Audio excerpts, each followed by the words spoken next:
vi aspetta. Non mancate. Vaccini, bacetti e baciotti.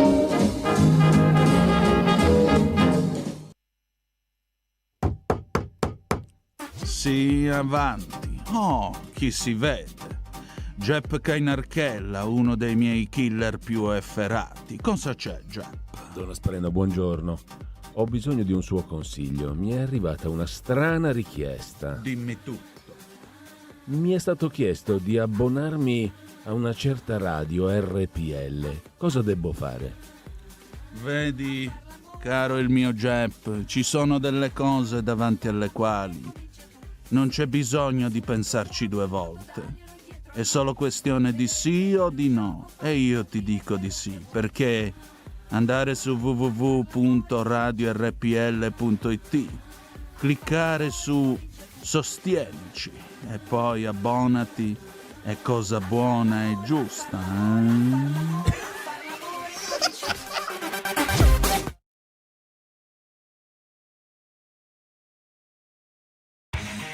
Va ora in onda Giustizia è fatta. E diamo subito la linea ad Alessandro Marelli. Eccoci, grazie Federico. Buongiorno e ben ritrovati a tutti i radioascoltatori e ascoltatrici di Radio Padania Libera. Rieccoci qui con l'avvocato Paolo Deida. Ciao Paolo. Buon pomeriggio a tutti i radioascoltatori e un buon anno se sono ancora in tempo. Ma sì, siamo ancora in tempo. Eccoci qua. È la nostra prima trasmissione dopo la pausa natalizia, capodannesca, befanesca, eccetera, eccetera, quindi direi che ci sta assolutamente. Entriamo però nel vivo della nostra trasmissione 0266203529 per poter intervenire in diretta. E caro Paolo, tu mi accennavi che volevi parlare di magistratura, di giudici, di responsabilità dei togati, eccetera, eccetera, eccetera. Quindi ripetiamo 0266203529 per poter intervenire in diretta in merito agli argomenti che stiamo trattando, ma se avete anche dei quesiti di natura giuridica saremo ben lieti di tentare di dare una risposta nel corso della trasmissione. A te Paolo.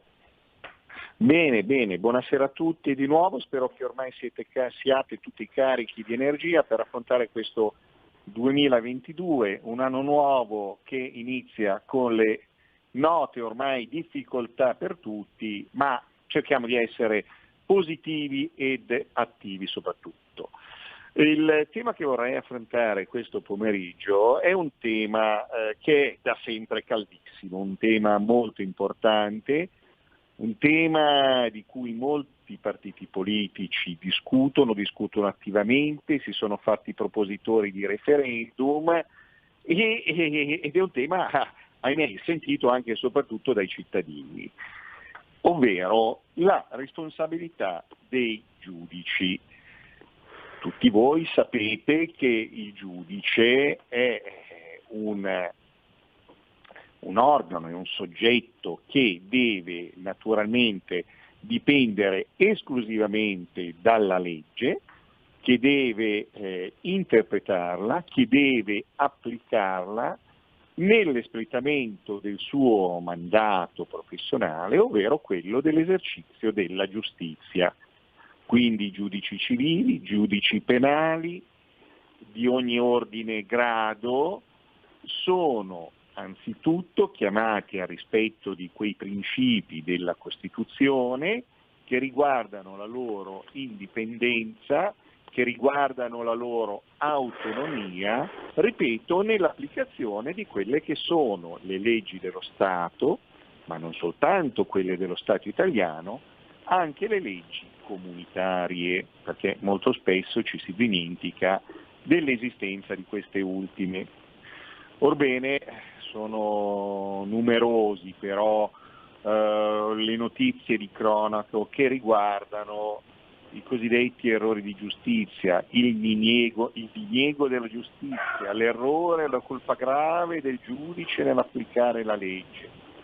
E queste notizie naturalmente hanno anche un effetto talvolta anche molto profondo, molto forte anche nelle coscienze di tutti noi cittadini, che quando dobbiamo dare la massima fiducia nella magistratura e quindi nei giudici, purtroppo a volte veniamo a constatare, o meglio andiamo a leggere dalle cronache dei giornali, di errori, di manchevolezze, di situazioni che hanno portato dei cittadini a subire a volte delle doppie condanne, non solo quella di un giudizio, ma anche quella di un giudizio che poi si è rilevato totalmente sbagliato e totalmente estraneo ai fatti e da quello che ha avuto come protagonista questo cittadino. Ma partiamo un po' con un certo ordine. Mi è capitato da poco di leggere una sorta di statistica per quanto riguarda i dati relativi alla legge che è attualmente in vigore sulla responsabilità dei giudici, la cosiddetta legge Orlando, una legge del 2015 che ormai è ampiamente discussa sia dai nostri politici sia anche da molti studiosi e anche organi competenti e che diciamo che forse ha invitato anche alcuni partiti politici a una nuova azione referendaria per cambiare lo stato di questa normativa. Un primo dato: 8 condanne in 11 anni. Questo sarebbe il numero di condanne che sono state applicate in virtù della legge della responsabilità civili dei magistrati, numeri veramente molto bassi. Ma non solo. Vediamo un po' cosa dicono i dati dal 2010 al 2021. Allora, le cause che sono state avviate nei confronti di giudici, cioè di coloro ritenuti responsabili civilmente, sono, ripeto, di qualsiasi ordine e grado, sono state 544, con una media indicativa di 47 cause di responsabilità all'anno. Allora, siamo partiti da un dato, dal 2010 al 2021, quindi per 11 anni, ma nelle more diciamo che nel 2015 c'è stato un cambiamento di disciplina. O meglio, una prima legge importante sulla responsabilità dei magistrati è stata votata ed è entrata in vigore nel ben lontano 1988 e per la precisione la legge numero 117, era la cosiddetta legge Vassalli. Questa legge Vassalli che ha avuto origine in virtù di un lontano referendum del 1987 sulla responsabilità civile dei giudici, referendum che ha visto il ben 80% degli italiani votare contro l'abrogazione della precedente normativa, se non ricordo male un DPR del 1987, e il tutto era stato anche organizzato sotto un'onda emotiva, se vi ricordate bene, quella del famoso caso Tortora, che portò appunto questa reazione da parte degli italiani a votare favorevolmente con il referendum e a dare seguito, quindi spinta alla cosiddetta legge Vassalli che viene erogata e pubblicata nel 1988. Mi rilascio ancora un po' la storia, diciamo, di questa normativa. Questa legge, appunto, optò per una responsabilità indiretta del magistrato per salvaguardarne l'indipendenza. Apro una piccola parentesi, cioè il problema sotto il profilo del diritto era quello di naturalmente salvaguardare l'indipendenza e l'autonomia di ogni giudice, che deve essere sopra ogni parte e quindi rispondere solo alla legge, e quindi quindi evitare che il giudice possa essere influenzato appunto da norme relative a una propria responsabilità. Volevo ricordare come anche la professoressa Severino, che voi avete sentito nominare, ex ministro, in un convegno disse rispetto alla legge Vassalli che quest'ultima era stata congegnata per non funzionare, e addirittura il dottor Cantone, personaggio di fama nota a tutti voi, aggiunse addirittura che con questa legge era stata tradita la volontà popolare. Questo anche in funzione del risibile numero di procedimenti per cui lo Stato era stato condannato. E ritorniamo un po' a numeri che sono molto interessanti, farebbero riflettere parecchio di persone. Poi successivamente entreremo anche un po' nel merito di questa norma e di questa legge. Allora, appunto, con questa riforma del 2015, la legge cosiddetta Orlando, ci si augurava, ci si auspicava che le maglie per poter mettere sotto processo i giudici avrebbero dovuto allargarsi, ma così non è stato, e appunto la risposta ci viene data dai numeri, dalle statistiche, dai dati.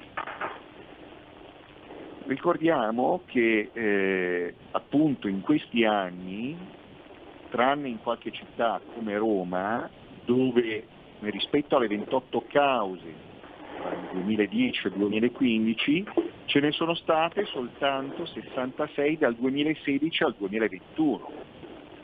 A Milano addirittura ce n'erano prima del 2015 3 e 11 successivamente, a Brescia 5 e 14 dopo, a Firenze addirittura una prima del 2015 e solo 2 dopo il 2015.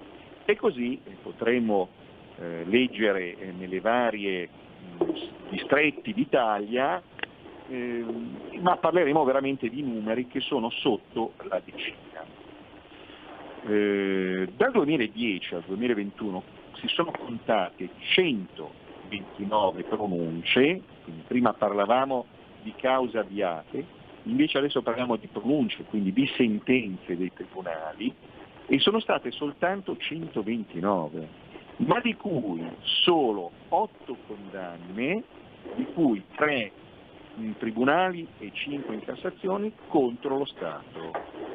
Ricordiamo, e sottolineo ancora, che la legge, ovvero la responsabilità, non è diretta nei confronti del magistrato, ma passa dallo Stato, che poi a sua volta si rivale sulla toga, ovvero sul medesimo magistrato ritenuto colpevole. Se vediamo sotto numeri statistiche, quindi dal 2010 ad oggi solo l'1,4% delle cause iscritte contro i giudici si è conclusa con una condanna definitiva. Le ragioni possono essere plurime, e tra le quali possiamo sottolineare alcune relative proprio a come è stata costituita questa legge e sul cosiddetto filtro di ammissibilità, ovvero una sorta di preazione che doveva essere fatta con la legge Vassallo, ovvero prima del 2015, prima di poter procedere con una azione, con una causa vera e propria nei confronti dello Stato. Molte sono state rigettate di questi ricorsi e alcune sono tuttora in corso, ma vorrei ricordare, così come è stato detto anche condiviso da altri studiosi, che vi è una chiara tendenza che dopo il 2015, dopo la legge Orlando, non c'è stata una pioggia di cause che gli stessi magistrati temevano, né tantomeno una pioggia di condanne. Vorrei ricordare che appunto la legge Vassallo, la legge Orlando del 2015 fu molto contestata e osteggiata, o meglio criticata dalla stessa magistratura, con questa potenziale paura di una invasione di cause nei loro confronti. Ma voglio dire, tutto ciò non è accaduto. tutto ciò non è accaduto. Pertanto tutte queste contestazioni hanno visto poi una situazione che ha fatto ripartire ancora in capo ad alcuni partiti, e tra i quali uno lo conoscete benissimo, e non possiamo non dichiararlo, ovvero la Lega, insieme al Partito Radicale, di ritornare a proporre il referendum per una abrogazione dell'attuale legge e quindi per una ulteriore rivisitazione, chiamiamola così, della legge in alcuni suoi aspetti che già la riforma del 2015 avrebbero dovuto così aiutare i cittadini in questa loro azione nei confronti dello Stato, ma che di fatto poi invece non ha avuto alcun seguito, non c'è stato nessun aiuto. Dette queste brevi statistiche, comunque quanto è accaduto nel corso della successione di queste due leggi e del tema così importante, ora cerchiamo di dare e di valutare un po', entriamo un po' nell'ordine di quelli che sono gli articoli di questa legge e di capire quali sono stati i temi, quali sono stati gli articoli, quali sono queste prerogative per l'esercizio di questa attività giudiziaria che attualmente sono ritornate sotto la lente di ingrandimento di alcuni partiti, poiché non hanno così garantito o rispecchiato una volontà di cambiamento che già con il famoso referendum, ripeto, del 1987 aveva trovato uniti ben l'80% degli italiani grazie al referendum, nell'indicare al legislatore una riforma importante e anche fondamentalmente diversa rispetto allo status della normativa precedente. Ricordiamo che in tutta questa genesi della norma della responsabilità civile dei magistrati abbiamo avuto anche la Corte di Giustizia dell'Unione Europea che si è inserita e si è pronunciata anche nei confronti del governo italiano, prima ancora sulla mancata rispondenza della legge Vassalli sulle norme del diritto comunitario, in quanto la vecchia normativa in merito all'esclusione della responsabilità del magistrato nei casi di interpretazione di norme di diritto o della valutazione di fatti e prove e all'imposizione di requisiti poco rigorosi soltanto del diritto vigente, ma quasi aveva escluso il diritto comunitario. Quindi la Commissione europea, la Corte di Giustizia europea, parlo di Commissione perché anche la Commissione ha comportato una procedura di infrazione nei confronti dell'Italia proprio per come era strutturata la legge Vassalli. Quindi diciamo che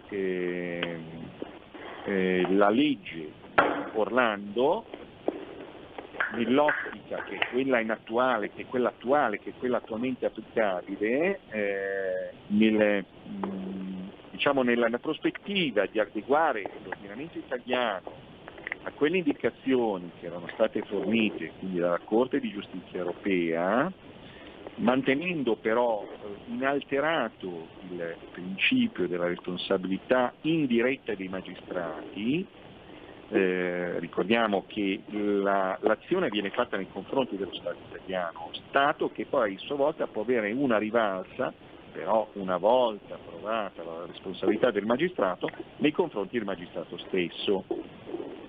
Quindi agendo anche sotto una limitazione delle cosiddette clausole di salvaguardia, che fra un po' andremo anche a leggere e a capire di cosa si tratta, e di una ridefinizione in maniera un po' più ampia della fattispecie della cosiddetta colpa grave, eliminando anche il cosiddetto filtro di ammissibilità delle domande che erano previste con la precedente legge, e rendendo appunto obbligatoria ma più stringente la disciplina dello Stato verso il magistrato, appunto con la legge del 2015 si dava atto ad una riforma diciamo che ben faceva sperare i cittadini. Allora, andiamo a vedere un po' le singole tipologie di responsabilità e su che cosa la legge Orlando andava a modificare o andava a riscrivere i principi della legge Vassallo. Allora, nella riforma veniva ampliato lo spettro, cioè la casistica delle ipotesi di risarcimento dei danni patrimoniali e non patrimoniali. Veniva esclusa anzitutto una norma di chiusura che riguardavano la forma del risarcimento patrimoniale non soltanto nelle ipotesi in cui derivavano da privazione della libertà personale. Questo era il precedente, diciamo articolo 2, comma primo, per essere un po' tecnici, e quindi si andava a limitare soltanto a quelle cause, a quegli aspetti che riguardavano chiaramente il diritto penale, cioè la privazione della libertà personale. Quindi solo in quei casi in cui una persona subiva un'ingiustizia nell'ambito di un processo penale, che riguardava appunto la privazione della libertà personale.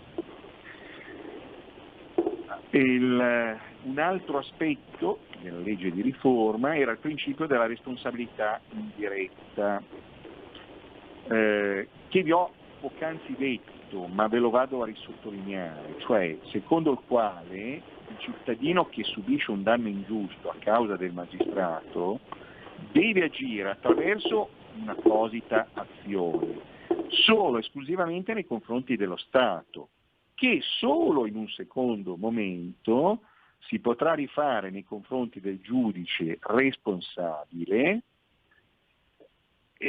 con delle ipotesi di salvaguardia, come nel caso in cui il cittadino, se il danno è causato dal magistrato nell'esercizio delle sue funzioni, consegua a un fatto che non costituisce reato, il cittadino possa esperire azione civile per il risarcimento nei confronti del magistrato dello Stato secondo le norme ordinarie.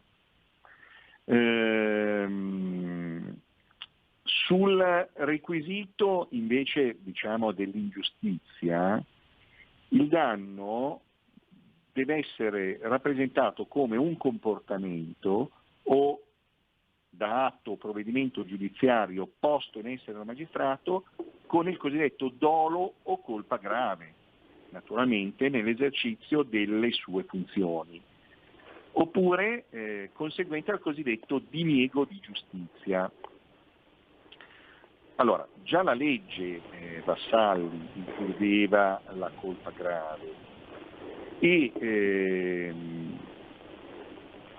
includeva altresì la cosiddetta la grave violazione di legge determinata dalla cosiddetta negligenza inescusabile, cioè l'affermazione e la negazione determinata da negligenza inescusabile di un fatto la quale esistenza è esclusa dagli atti del procedimento e l'emissione di un provvedimento sulla libertà della persona fuori dai casi consentiti dalla legge o senza motivazione. Quanto vi ho appena detto, cioè della negligenza inescusabile, ripeto, che era prevista in questa maniera, diciamo così, come vi ho dichiarato nella vecchia legge, nella precedente legge Vassalli, nella riforma del 2015 è stato un po' ridisegnata, soprattutto la fattispecie della colpa grave.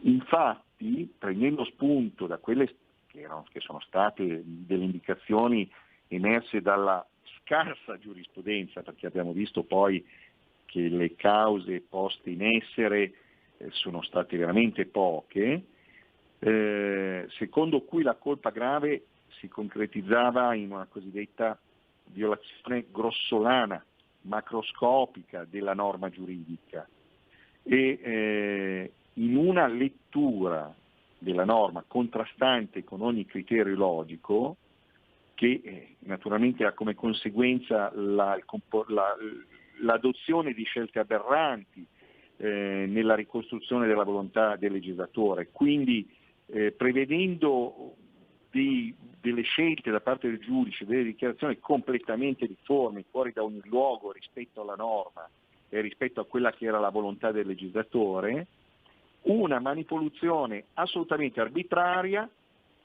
non solo del testo normativo e uno sconfinamento dell'interpretazione del diritto libero, cioè questi casi che vi sto appunto limitando nell'ambito di quella che è cosiddetta appunto colpa grave, poi si concretizzano in fatti veramente estranei, cioè voglio dire minimo che il magistrato, il giudice togato nell'emissione di quel provvedimento, nell'interpretazione, veramente è fuori di sé, cioè è molto difficile. Certo Paolo, purtroppo però devo interromperti perché ahimè il nostro tempo si è esaurito, quindi io ti ringrazio per la tua dissertazione così chiara e lampante, ringrazio tutti coloro che ci hanno seguito, Federico alla regia, ci diamo appuntamento alla stessa settimana prossima alla stessa ora, un saluto da Alessandro Marelli.